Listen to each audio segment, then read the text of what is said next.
Bien-aimés dans les Seigneurs, bonjour. Je sais que vous êtes nombreux à nous suivre. Bonjour, chers téléspectateurs, chères téléspectatrices. C'est votre émission, notre émission Gospel Time. Gospel Time présentée par votre humble serviteur, le frère Eli Manika Issazou. L'identité passe déjà au bas de votre écran. Nous remercions le Seigneur pour la journée d'aujourd'hui et nous bénissons aussi nos bien-aimés qui nous accompagnent, les zéros dans l'ombre de BMG, tous les techniciens à qui nous disons bonjour. Bien-aimés dans le Seigneur, nous continuons avec ce grand thème que nous avons commencé il y a longtemps, le retour de Jésus-Christ. Aujourd'hui, dans notre émission de Gospel Time, nous allons parler sur les noces de l'agneau.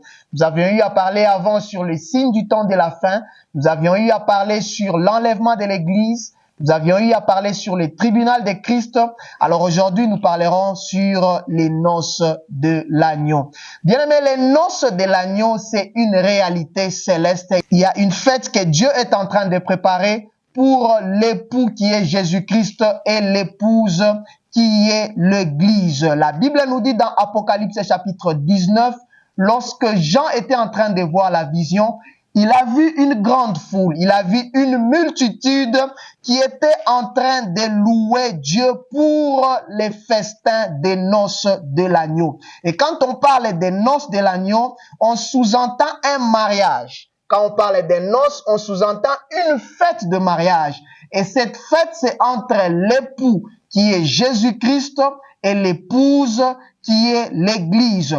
L'Église qui est l'épouse de Jésus-Christ, c'est l'Église universelle, l'ensemble des rachetés, l'ensemble des saints, de ceux qui ont lavé leur robe dans le sang de Jésus-Christ. C'est ça l'Église universelle qui est l'épouse que Jésus viendra prendre pour aller dans la nuée et ensuite au ciel pour la fête des noces. Bien-aimés dans le Seigneur, la fois passée, nous avions parlé sur le tribunal de Christ et nous avons dit le tribunal de Christ va se passer bien sûr dans les airs. Le tribunal de Christ se passe dans la nuée. Et après le tribunal de Christ, les chrétiens et tous les saints iront dans le ciel pour la fête des noces. Avant que nous puissions continuer, j'aimerais qu'on lise un passage dans Apocalypse chapitre 19. Nous allons être un peu long, bien sûr, aujourd'hui en lisant Apocalypse chapitre 19, versets 1er à 7. C'est un passage qui nous parle sur les noces de l'agneau. Nous lisons au nom de Jésus. Après cela, j'entendis dans le ciel comme une voix forte d'une foule nombreuse qui disait « Alléluia, le salut, la gloire et la puissance sont à notre Dieu. » J'aimerais qu'on souligne déjà là-bas. J'entendis dans le ciel, tout ce qui se passe là-bas est dans le ciel. Verset 2e, parce que ses jugements sont véritables et justes, car il a jugé la grande prostituée qui corrompait la terre par son impudicité, et il a vengé le sang de ses serviteurs en le redemandant de sa main. Et ils dirent une seconde fois, Alléluia, et sa fumée monte au ciel, au siècle des siècles. Verset 4. Et les 24 vieillards et les 4 êtres vivants se prosternèrent et adorèrent Dieu assis sur les trônes en disant Amen, Alléluia. Et une voix sortit du trône disant Louez notre Dieu, vous tous ses serviteurs, vous tous qui le craignez, petits et grands.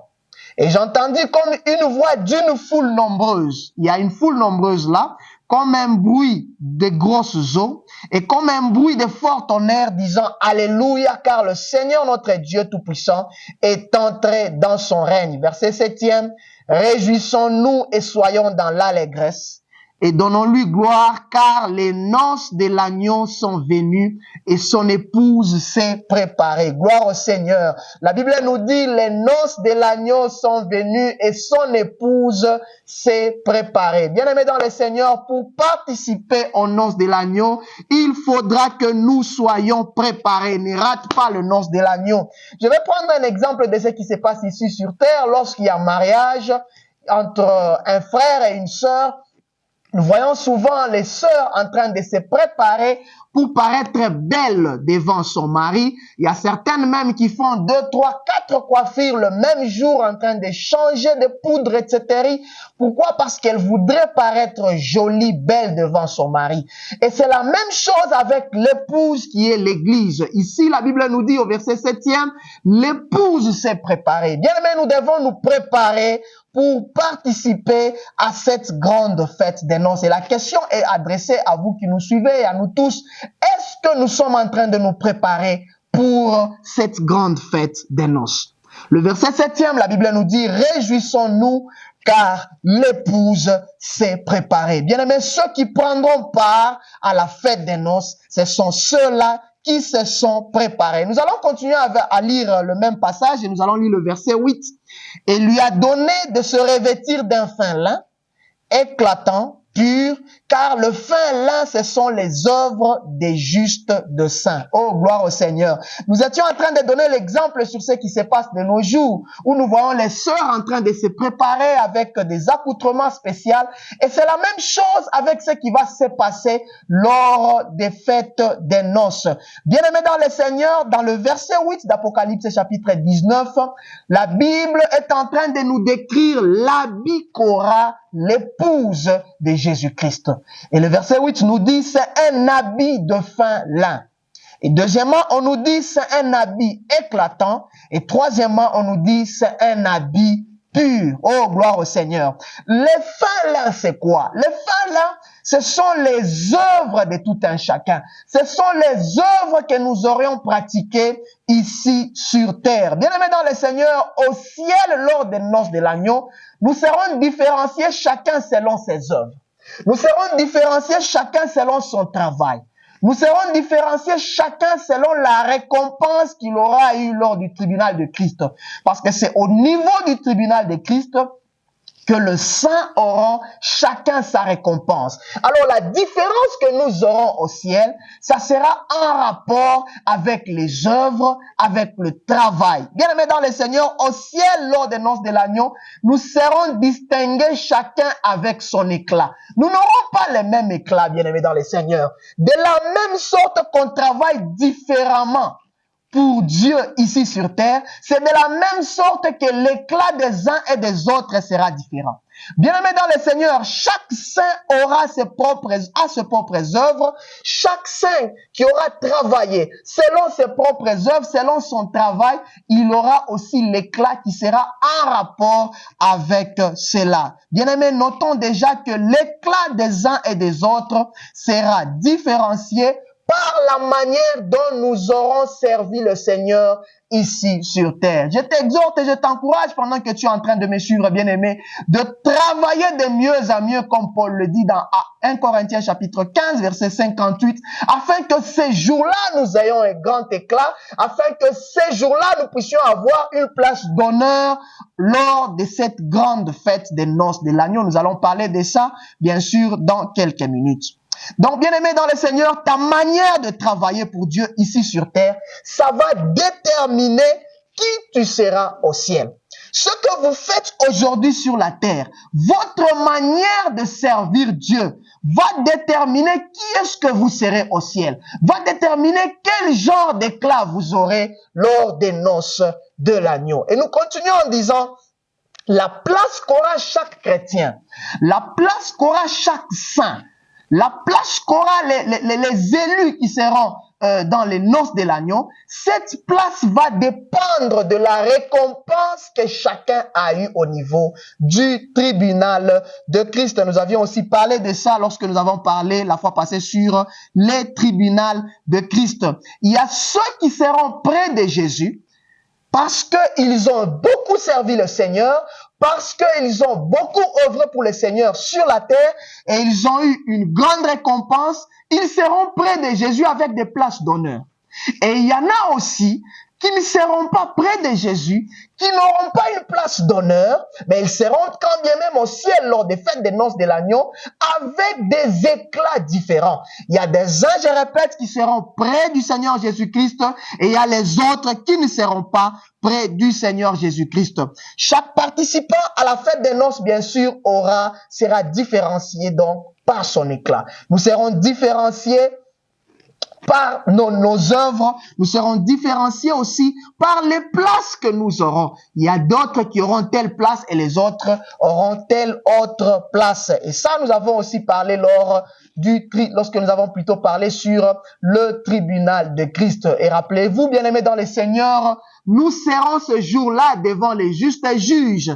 Et donc, il n'y aura pas à corrompre. C'est ici sur terre où nous devons travailler pour le Seigneur, où nous devons nous donner pour le Seigneur, parce que ce jour-là, nos œuvres et notre travail paiera. Oh, gloire au Seigneur. Bien-aimés, lorsque nous lisons 1 Pierre chapitre 5, verset 4, la Bible nous parle d'une couronne qui est la couronne de gloire. La couronne de gloire, elle est réservée pour ceux qui ont enseigné la parole de Dieu. La couronne de gloire est réservée pour ceux qui ont prêché la parole de Dieu. La couronne de gloire est réservée pour les pasteurs, les bergers, ceux qui ont combattu le bon combat. Ce jour-là, ils auront la couronne de gloire. Les ministres de Dieu, les responsables des départements, ils auront cette qu'on appelle la couronne de gloire.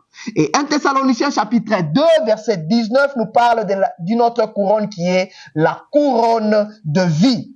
Et cette couronne, elle est réservée plutôt, elle nous parle de la couronne de joie. Je répète, bien aimé, 1 Thessaloniciens chapitre 2, verset 19 nous parle de la couronne de joie. Cette couronne est réservée pour les évangélistes, ceux qui ont eu la soif de gagner les âmes, ceux qui ont évangélisé, ceux qui ont gagné les âmes à Christ ici sur terre. Oh, bien aimé, ces jours-là, ils auront la couronne de joie. Parce que la Bible nous dit, lorsque une âme donne sa vie au Seigneur, il y a une joie au ciel. Et ce jour-là, les évangélistes, ceux qui ont gagné les âmes, oh bien-aimés, ils auront part à cette joie parce qu'il y a une couronne de joie qui leur sera réservée.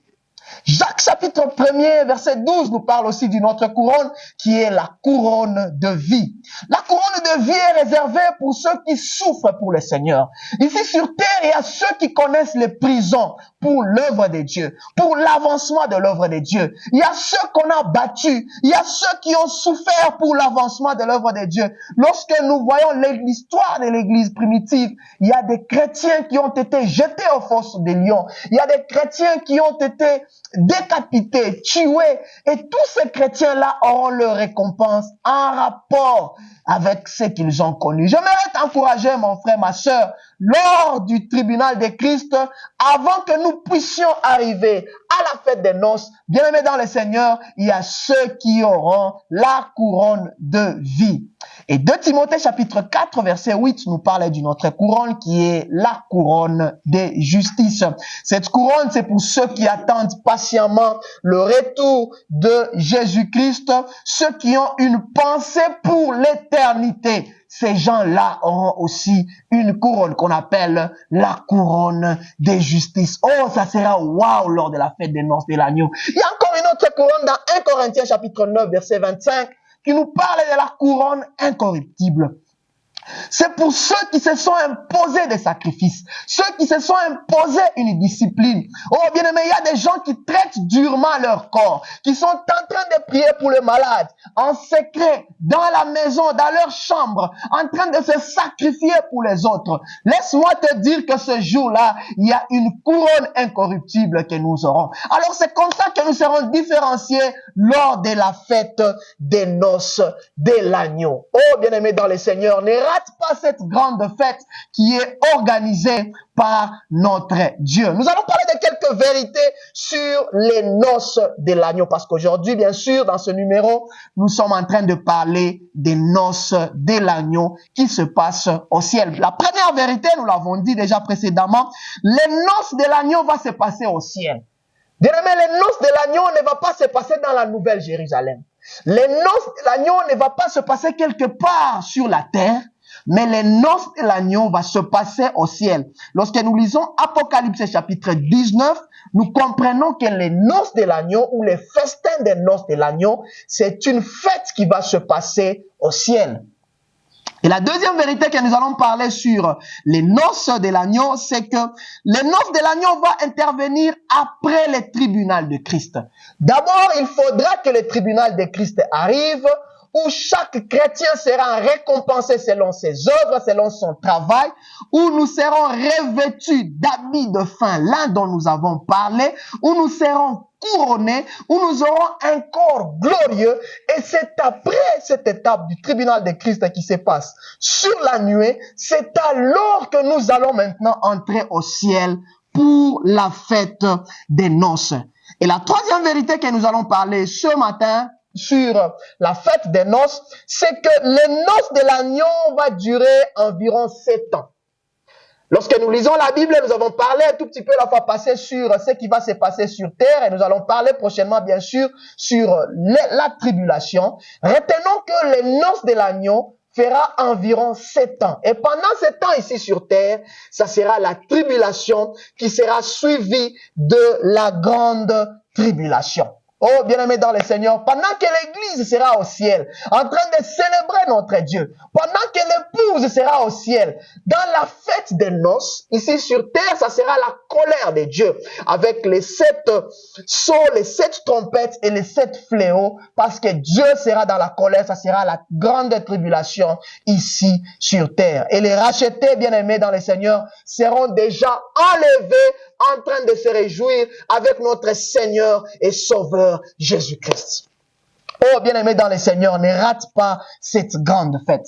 Alors, l'une des raisons principales pour lesquelles l'Église doit être enlevée sur la terre, nous savons bien sûr, c'est parce que l'Église ne doit pas connaître la tribulation. Avant que la tribulation ne débute, l'Église sera enlevée. L'Église ne connaîtra pas la grande tribulation. C'est l'une des raisons, bien sûr, pour laquelle l'Église doit être enlevée. Mais à part cette raison, nous avons aussi une des grandes raisons pour laquelle l'Église doit être enlevée. C'est la fête des noces. Alléluia.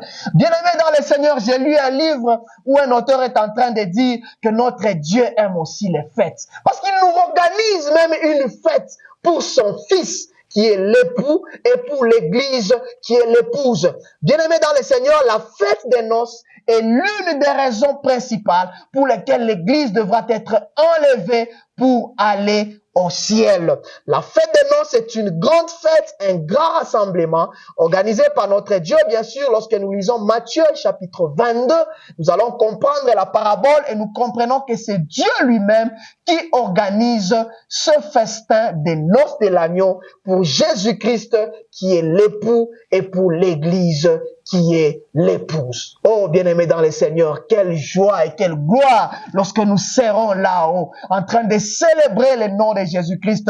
Lorsque nous avons lu dans Apocalypse chapitre 19, j'aimerais qu'on revienne encore sur ces passages. La Bible nous dit déjà au verset 1er, j'entendis dans le ciel comme une voix forte d'une foule nombreuse qui disait « Alléluia, le salut, la gloire et la puissance sont à notre Dieu. » Oh, gloire au Seigneur. Ces jours-là, nous dirons plutôt « Le salut, la gloire sont à notre Dieu. » Alors, qui seront à la fête des noces? Qui sont ceux qui vont participer à cette fête des noces? Bien sûr, nous avons dit, et nous le répétons encore, ceux qui vont participer à la fête des noces, nous aurons les croyants de l'Ancien Testament, nous aurons les patriarches, Jacob, Isaac, nous aurons les prophètes, les pasteurs, les docteurs, tous les saints, ceux qui auront lavé leur robe dans le sang de l'agneau, ceux qui auront été enlevés, ils vont participer aux noces de l'agneau. Aux noces de l'agneau, nous serons à table avec le Père, nous serons à table avec le Fils, nous serons à table avec le 24 veillards. Nous serons à table avec les 12 apôtres. Oh, bien-aimés, imagine cette joie que nous aurons lorsque nous serons en train de célébrer cette grande fête. Nous allons bientôt terminer le message d'aujourd'hui sur les noces de l'agneau. J'aimerais t'exhorter, bien-aimé dans le Seigneur, en disant, ne rate pas cette grande fête qui est organisée par notre Dieu.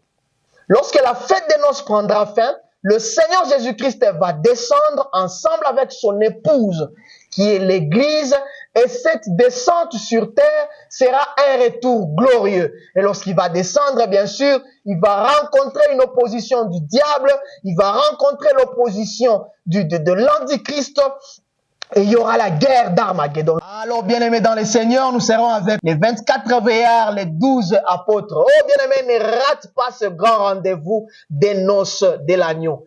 J'ai dit auparavant que le noce de l'agneau va faire plus ou moins 7 ans. Et à la fin de cette grande fête des noces de l'agneau, le Seigneur Jésus-Christ va descendre sur terre avec l'Église. Cette descente sera glorieuse. Nous allons parler de ça bien sûr prochainement. Lorsque le Seigneur Jésus va descendre, il va rencontrer une opposition parce qu'il est en train de descendre pour inaugurer sur la terre les milléniums. Et lorsqu'il va descendre, il va rencontrer une opposition du diable et de l'antichrist, et ça sera la guerre d'Armageddon. Nous parlerons de cela très prochainement, sur la guerre d'Armageddon, et bien sûr sur ce qui va se passer sur la terre, c'est-à-dire la tribulation et la grande tribulation. Mais pour aujourd'hui, nous avons plus parlé sur cette grande fête qui est la fête des noces. Bien-aimés dans le Seigneur, avant de terminer cette émission, j'aimerais que tu te rappelles de quelque chose. La place que tout un chacun aura au ciel lors de la fête des noces va dépendre de l'éclat que chacun aura. Nous aurons des places différentes. Nous aurons des éclats différents. Nous aurons différencié chacun selon ses œuvres. Chacun selon son travail. Chacun selon ce qu'aura été sa récompense lors du tribunal de Christ. Alors, bien aimé dans le Seigneur, je suis en train de chuter. Travaillons de mieux en mieux, comme l'apôtre Paul nous dit, pour que ces jours-là, nous puissions avoir une grande récompense, nous puissions avoir un grand éclat et que nous puissions être près de notre Seigneur et Sauveur Jésus-Christ. Parce que ce que nous sommes en train de faire aujourd'hui sur la terre, c'est ce qui va déterminer ce que nous serons au ciel. Alors, il y a des bien-aimés qui prennent la décision de servir Dieu pas comme avant. Alors, nous allons prier pour ces bien-aimés et ensemble, nous allons terminer cette émission. Prions. Éternel Dieu, nous te bénissons, nous te rendons grâce. Merci Seigneur pour ces instants que tu nous as donnés. Merci pour mon bien-aimé, pour ma bien-aimée qui te reçoit. Merci pour mon frère, ma sœur qui prend la décision de te servir pas comme avant afin de ne pas rater cette grande fête des noces de l'agneau. Que toute la gloire et l'honneur te reviennent Seigneur. Merci pour mon frère, merci pour ma sœur qui a été édifiée. Aide-nous Seigneur à marcher dans tes voies sur cette terre jusqu'à ce que nous puissions ce jour-là te revoir. La gloire et l'honneur va te revenir et nous chanterons et nous te glorifions pour des siècles, des siècles. Au nom de Jésus, nous avons ainsi prié. Amen. Alors, c'était votre émission Gospel Time. Aujourd'hui, nous avons parlé sur les noces de l'agneau. Nous remercions la grande équipe technique, les zéros dans l'ombre des BMG qui nous accompagnent. C'était votre émission Gospel Time présentée par votre humble serviteur, l'évangéliste Eli Manika Issazu. Que Dieu vous bénisse. Bye bye.